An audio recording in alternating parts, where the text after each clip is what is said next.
Creations में आप सभी का फिर से एक बार स्वागत है। आज की इस वीडियो में मैं आपको कुछ डिज़ाइनर कुर्तीज़ के पैटर्न बताऊंगी, जिससे कि अगली बार जब भी आप अपनी कुर्ती को डिज़ाइन करना चाहें या अपने टेलर को कपड़ा देना चाहें तो आप इन सारे डिज़ाइंस को भी एक बार ज़रूर नज़र में रखें।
ज़रूर लिख के बताएं।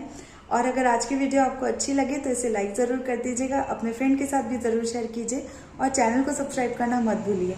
हम फिर मिलेंगे अपनी अगली क्रिएशंस में। वीडियो देखने के लिए बहुत बहुत शुक्रिया।